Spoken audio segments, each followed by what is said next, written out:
Hello, welcome to the Horizon podcast. My name is Toriseju Omagbemi, and I am your host for today again. Today, we discuss moving beyond generational differences, creating a meaning and engagement for all. I'm excited to have you with me today, and I'm also excited to have with me Mr. Bayo Akindeinde. I hope I got that right. You did. It's Akindeinde, but yeah, it's Akindeinde. fantastic. Akindeinde. That's it. You got it. Fantastic. Yes, Fantastic. So Mr. Bayo Akindeinde is a leading private sector development expert with over 22 years experience. He has been at the forefront of numerous private sector development programs in Africa, Central and Eastern Europe, and as well as the UK. And interestingly, putting a context to our discussion today, Mr. Bayo is of the baby boomer generation. And oops, I am of the millennial generation. Fantastic to have you with us on the Horizon podcast today, Mr. Bayo. Good. Thank you very much. Great. Thank you very much. Great. So we'll start the conversation. So this is particularly interesting for me, because I started my career some 6 years ago, and I've had to work with relatively a mixed generation. And, the narrative currently in the workspace is how complex and, how the workplace is accommodating Generation Z, looking at those who were born between 1997 to 2012, they're about millennials from 1981 down to 1996, Generation X, baby boomers, all of this generation, you can see them, under one roof, trying to meet one goal, and it's essential that the workspace provide that enabling environment to maximize bringing all of this generation, these different age groups together so that everyone can find a meaning, right? So the conversation today is going to help us explore what this is all about. Is even worth talking about? Should we be spending our time discussing this? Is this important for management to look at the different spectrum of generation that apply in their workspace and how to ensure that there is an enabling environment for better communication, for effective communication, and for collaboration, between this different generation. So my first question in that light to you, Mr. Bayo, is why is it important to understand generational differences? Okay. Thanks very much, Toriseju. I think the first thing is, as you said, actually, it's quite interesting. I belong to the baby boomer generation, that's 47 to 64. And there's one generation in between, the Generation X, and then you come in, as you say, you're millennial, right? Yes. Yes, okay. So if you like, there's two generations in between us. Now that in itself is quite interesting. So having this conversation between somebody who is millennial and somebody who's a baby boomer in itself says a lot. But we'll come to that much later. So your question is, how do the generations work in the workplace? I think the first thing to understand is that with each generation come a different set of values and interests. And I'll keep going back to the issue of values and interests. So each generation comes with its own set of values and interests, with its own norms. And then you have other things that sort of interlay on this set of issues. So it's not quite as simple. I don't want to make it sound complex. It's not that complex, but it's not just one thing. It's a number of things that are interwoven and give us this thing that we're discussing, the sort of issue of generations within the workforce. Fantastic. Norms, interests. I remember when I was interning, with a firm that played in the development space. I was interested in a lot of things that my manager wasn't interested in, right? Because he was of a different generation. And I noticed how he specifically and strategically found a way to peep into my interest and And that helped our conversations, when we get into a quick chat or when we get into formal conversations. He found a way to relate better with me by just diving a bit into some of my interests. Obviously they weren't his interests, but I guess that for effective communication's sake, he did that. So on that line, how do you personally, Mr. Bayo, find navigating relationships of different generations in the workspace? Okay. Thanks. I think the first way to answer that question, I think we need to understand what the 4 key challenges are when you have a workforce comprising different generations.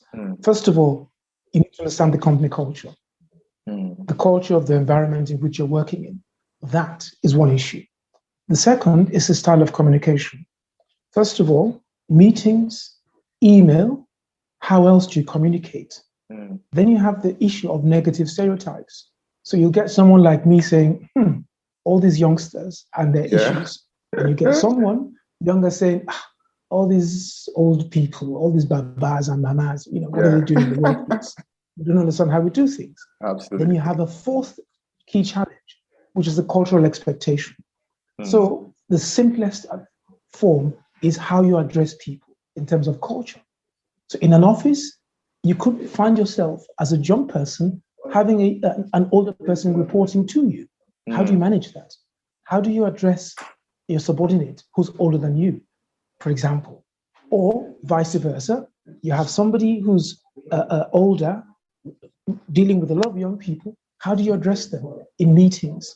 Then, to when I say cultural expectations, then bring in a different setting when you have a mix, especially in development, where you have Europeans, Asians, and Africans all working together. And you have a meeting, and as you're calling me Mr. Bayo. In the meeting, you won't call me Mr. Bayo, you'll say Bayo. Now, I could take offense and say, how dare you? I'm 30 years older than you are. How could you address me as Bayo? Whereas our European colleagues in the room would look at me and say, what's the problem? That's your name, isn't it?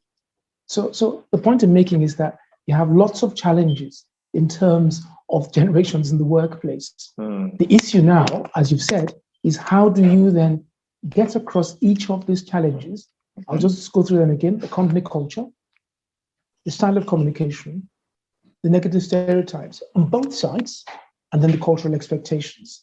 Now, add all this together, and you start to see that you have a mix that makes it quite challenging in terms of navigating through all of this when you start to work with a multi-generational workforce. Absolutely. Thank you so much. My next question, you've touched on it a bit. I was going to ask, is it necessary to understand cultural norms, because culture is what defines every organization? Is it necessary now to understand cultural norms to have effective relationship across generations? Absolutely. Now, a lot of us, because we adhere, if you like, to the Western style of working, irrespective of where you are. That's the style we all use, the Western style of communication and the Western style of working. That also then means that to a certain extent, we subscribe to Western culture. That's fine. Absolutely. The problem then is when you, for example, you and I, both of African origin, then try to work together, and then you try to use those Western norms, and I may reject it and say, I don't want that, right? And you may also look at me and think, well, that's the way we're supposed to work. What's the problem, right? So there's the issue of, first of all, working across cultures and working within one culture, but using the norms from another culture. So you begin to see the issues here. Yeah. So now going back to your key question, what is the issue with culture, cultural expectations? First of all, name calling. I mentioned that earlier. Yeah. You do not. If you're born, bred, and raised in an African country or in Nigeria, you do not call an older person by name. End of. Irrespective. You call them Mr., you call them Oga, you call them whatever you do, you don't address them. Then you have the issue. I often joke when I was a kid, when you try and address somebody, you can't say you said. How dare you? The word you is normal. So what do we do? Because in our local languages, for adults, you have they. Yeah. You have they said. Now, if you transliterate that into English, you cannot say in the meeting, when you're looking at me, they said, somebody will say, well, there's no they. You're talking to Bayo. What do you mean they said? So you already have a problem there. So first of all, what do you call me, right? Then how do you address me? Then how do you talk to me? And how do you say, look, Bayo, the point you're making is rubbish. You're actually talking nonsense. You can't say that. Whereas if you were speaking to somebody from a different culture, using a worse environment, you could say, look, I don't agree with your point. It doesn't make sense. But you can't say that to somebody older, can you? Wow. So fantastic. The point is, so you have all these issues of culture, all these issues all mixed together, and it's quite a potent mix. The question is, how do we navigate it? And how do we make sure we get the job done? Because at the end of the day, we shouldn't forget, workforce, what are we there for? To get a job done, to get results, Absolutely. To implement, to get a set of deliverables. If you're not doing that, then why aren't you doing it? Yes, then you have issues of culture. For example, as you've said, that could be an impediment to getting things done because we're not able to navigate through these expectations. Fantastic. So I can relate to that so well. My experience, when I started my career early, I worked in the oil and gas downstream. So the culture there was when my boss steps in, we say, "Oga, welcome, sir. Welcome, sir." You don't dare call him by his name. And I moved into the development sector. And for the first 1 week, I saw everyone address everyone by their names. And it was difficult for me to comprehend. I was like, oh, that's the regional manager. Why call him by his name? That's the boss. That's the Oga. And I was with my friends, and my manager called me, and I called him by his first name. Hi, his name. And I got off the conversation. And I told my friend, oh, that's my manager. And they were like, you don't mean it, and you're calling him by his name? So you see the culture, right? And you're spotted. Thank you so much for that point. So let's talk motivation, right? Because our interests, just as you've mentioned, differ.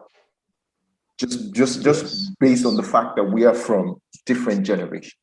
So how do you motivate employees from different? Because I'm thinking that what you need to motivate an employee from Generation Z or a millennial or from Generation X or from a baby boomer generation would differ because our interests, our likes differ. So how do you motivate employees from different generations? Do you use a one-size-fits-all approach? Do you tailor? How do you do this, Mr. Bayo? Yes. I think you already started to answer the question. Actually, you tailor. No, it's okay. It's okay. It's just conversation. You adapt. So let me take two extremes. My generation, baby boomers, and yours, the millennials, right? So what are we looking at? What are my values and interests? At my age now, my kids are all grown up. I'm looking towards pension. I'm looking towards settling and, sort of enjoying life later in life. You're just starting out. You want money. You're not even thinking of buying a house yet. You're not thinking of getting married yet, or maybe you're thinking of getting married. So your values and interests differ if we look at it on a serious level. So for starters, this is where good HR comes in to understand that my set of values and interests are not the same as yours. And you can't try and align it. What you have to understand is we differ.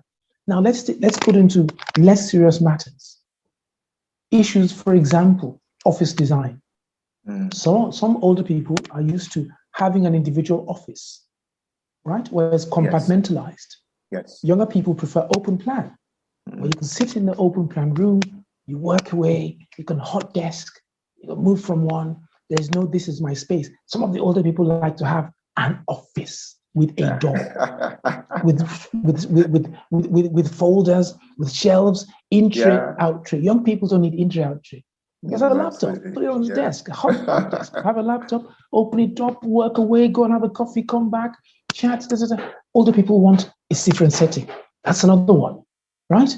Then working hours as well. Some people, younger people prefer flexible working hours. Generally, I'm generalizing, The older ones may have set ways of doing things. So they want to know, yes, it's 9 to 5 with a bit of overtime. We understand that. Whereas young people may tell you, I don't feel like coming in this morning. I want to work from home today. Or I'll come in, I'll work through my lunch hour, keep the office open. I can work till 11 or 10 at night, and then I'll go to a bar with my friends. That's how they want to work. Now, it's no good saying, well, no. The office is open from this time to, no. So you have to be flexible in how you structure the work environment to suit these different generations and what their requirements are. So first of all, you need to understand the requirements, and then you need to adapt the workplace and the environment to suit. And then in terms of relaxation as well, a typical one, for example, is Christmas parties at Christmas time. The younger ones want to do something completely different. The older ones want to go to a boring restaurant, sit down, eat, and then carry on from there. Younger people don't want to do that. Not because it's not nice, but they don't want to do that. You can't force them. So I'm just giving you examples of where there are issues and differences in what the generations want. Therefore, it's up to the workplace management to understand that and to adapt it such that you don't try and align it, but you try and make sure you come up with something that meets both sets of values and interests and keep everyone happy. So you get the best out of them. Because again, that's what matters. That's why we're in the workplace. Fantastic. Thank you so much, Mr. Bayo. So we've been looking at this from the perspective of aligning organizational settings, culture, and to expectations and interest of various generations that makes up the workplace. But do you think that this is an opportunity for growth, for productivity, for organizations? How can organizations, leverage on generational diversity in its workforce for better performance? Good question. I think there's benefits from both sides. And again, I like to use very simple, basic examples. For this chat we're having, for this conversation we're having, yes. I'm in Zambia. Yes. You're in Nigeria. Yes. And we're recording this online. Mm-hmm. Now, 2 years ago, I'd never used Zoom.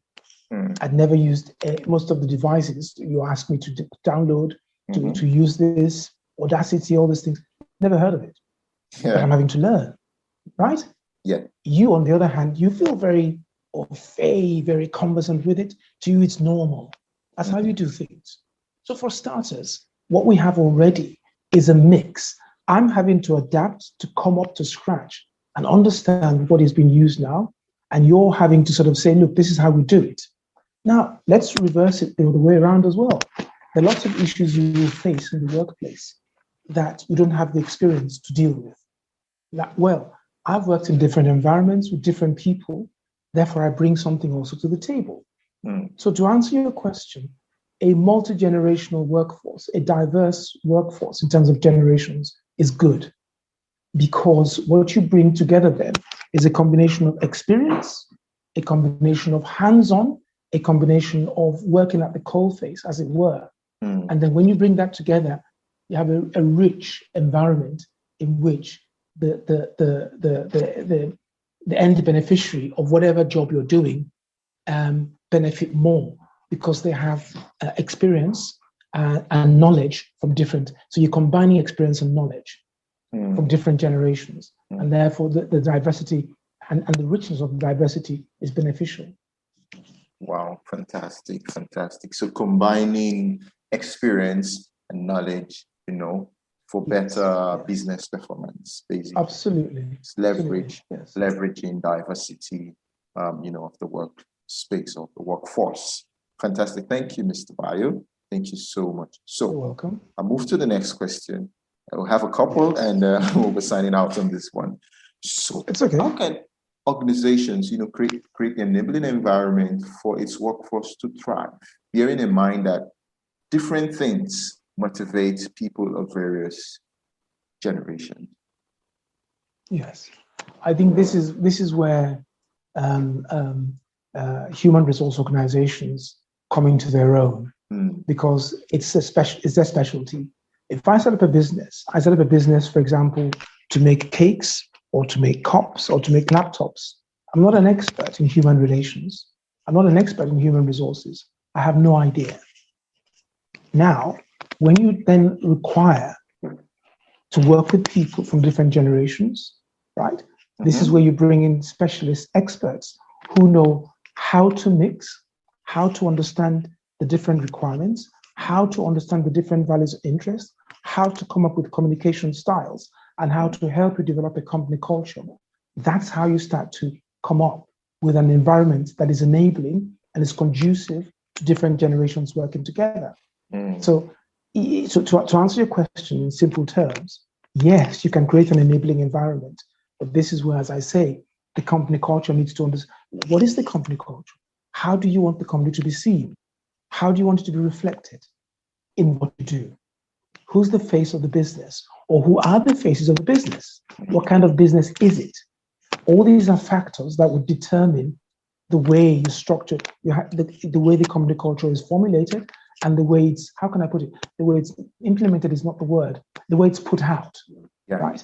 That would determine that. And all these factors, right, then determine the extent to which the environment is conducive to different generations working together. Fantastic. Let's talk a bit of politics, if I may. Picking leadership, selecting leaders, appointing leaders. Yes. What should be the leading driver for organizations, when selecting a leader? Age, capacity, or experience? What do you think, Mr. Bayo? Wow. For an organization, first of all, is to turn it the other way and say, who are your clients, or who are your users, or who are your consumers, and what is it they're looking for in the product or the service? That, to a certain extent, then determines how you project the business or the company to those people who use or consume your products or services, right? Absolutely. So if you're going to come up with a service that is targeted, for example, at men, then of course you choose the fit of the business carefully. Vice versa, if you're looking at something for young people, then you can't put somebody with gray hairs on the cover, because for starters, puts them off. I'm talking of visuals for starters, simplest things. Now let's move into another one is music, for example. If you're looking at young people's music, you can't put me on the cover. It's like, who's this old man? So it doesn't make sense. Okay. So how do you choose leaders? It has to be a combination of all the above, as it were. Age, of course, somebody who's you think can do the job. Capacity, ability to deliver. And it depends on what it is. For some, you require technical skills. For some, you just require a project manager who can bring together the technical experts, the implementers, the administrators, the support staff, all of these people together. It just depends on the business. It's like running a country. There is no set piece or not set piece.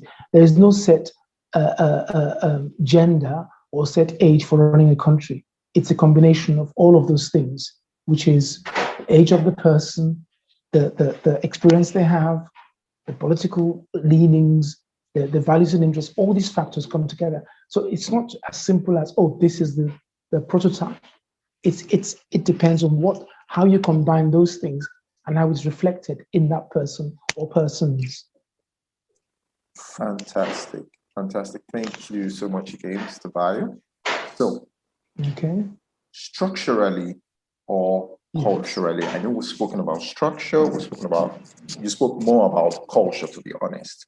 But we're looking at this from this perspective now, structurally or culturally. How should organizations develop a workforce that embraces generational differences?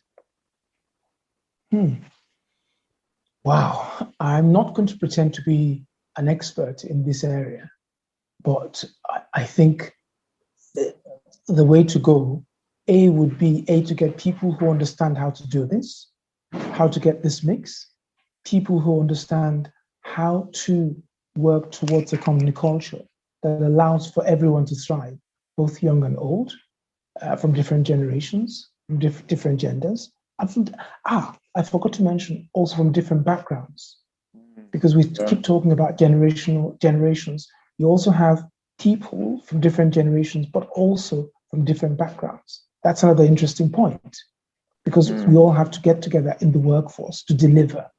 So how does the company do this? Like I said, I'm not an expert in this. It's a tough one, but it requires expertise to do it. And because you're trying to get the issue of diversity, diversity of generations, and harness the rich seam of values, skills, interests, norms into producing something. Yes. Yeah. Fantastic. So, from a perspective of continuity, sustainability, if I may, how do organizations manage its diverse generations, knowing that the younger generation fits better into a continuity plan? There's an assumption there, but I made this assumption, I'm thinking, obviously, you just told me about how most of what interests you right now, you're looking at how you sign out, your, what's it called? Your pension. So pension, yes. All of those are what makes a meaning to you at the moment, right? And for any organization who's thinking to stay competitive in the next 50, 60, 70 years, they must be putting their money on the younger generation, So from a perspective, like I said, of continuity, how do organizations now manage its diverse generation, knowing that the younger generation fits better into a continuity plan? Does this information in itself, in the mind of leadership, of organization, of decision makers, affect how they relate, to the workforce from an older generation as compared to the workforce from a younger generation? Wow. It's a complex one. You said 50, 60, 70 years. I would say that's even too far. I would start by saying 25 years, because we don't even know which way, for example, artificial intelligence is taking us. We now have the new expression, emotional artificial intelligence. So AI is developing very fast. To what extent is that going to control how we work? And I'm not just sort of trying to make it complex, but that's an interesting factor.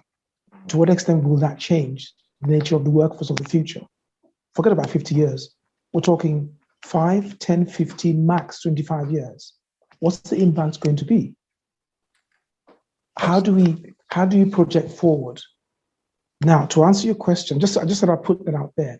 To answer your question, how do you then plan? Well, again, I go back to what I said earlier, but elaborate more. You take a bit of both. You understand what the current generation wants, but remember, there's another generation coming after. Are they going to be the new workforce? What do they want to see? And then the baby boomers will be phasing out. So if you like, baby boomers are starting to retire now, aren't they? Because most of them have hit 30 to 35 years in civil service, in private sector. So they're beginning to phase out now. So they're out of the equation, not fully out of the equation, but they're slowly getting out of the equation. Because we now have what I describe as a bulge, right? So you have the millennials, you have X generation, right? Yes. You have the Z generation, and then you have the one coming after. So these will have different values also, and different requirements. So it's not, I don't want to make it sound too complicated, but it's a question of constantly adapting, constantly evolving, as a business does anyway. Because the nature of work is also going to change. The nature of interaction is going to change. I mean, look, with the current pandemic that we have, how can a pandemic be current? Anyway, with the pandemic that we have, the nature of work has already changed. People are already talking about half designing workspaces so that you don't need all the employees to come in at once. So it's 50-50, work from home, work from the office. So residential places are changing, offices are changing. You don't need as much workspace, but you need workspace at home now. that itself also changes interaction between human beings. So the workforce as we know it is where we all come together to work, right? What if the future is that we don't all come together, but we only come together virtually? Yeah. That has its own issues as well. So it is, the point I'm making, Jojo, is that it is quite complicated. It's constantly changing. The issue is, to what extent can employers and organizations adapt themselves to these constant changes, some of which are sudden changes dictated by certain events. The current one we have is the pandemic. So the pandemic has completely shifted the way we look at work and the way we understand work. Then, as I said to you, we have artificial intelligence. That's going to make a big change as well. And who knows what's going to happen in the future with transportation systems, for example. I don't know. But you could see another shift again that would impact the way we interact as individuals, and therefore what we define as the workplace, which may not be a workplace as we know it now, but a different kind of workplace and different kind of work environment. Wow. Thank you so much, Mr. Bayo Akindeinde. It's been a wonderful experience having this chat with you. And just as we started, this is someone who's from the millennials having to host, be the host, of a podcast, and having a guest with someone who's from the baby boomer generation. And it has been a fantastic conversation. I enjoyed it, and I hope you did. Those of us listening, I hope you enjoyed it as well. It's been fantastic for organization leadership, for organizations.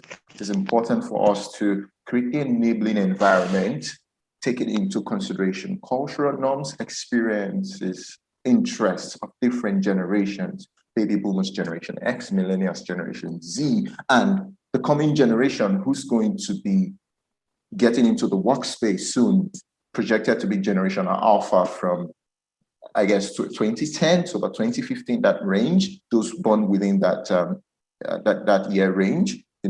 It's important for us to create the environment so that diversity becomes our strength.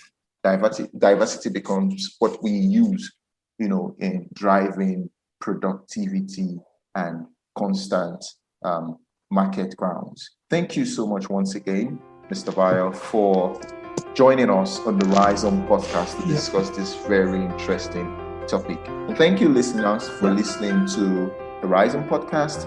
We're always here for you. We hope to catch you soon. Thank you. Bye-bye. Thank you for the opportunity. My pleasure, Mr. Bayo.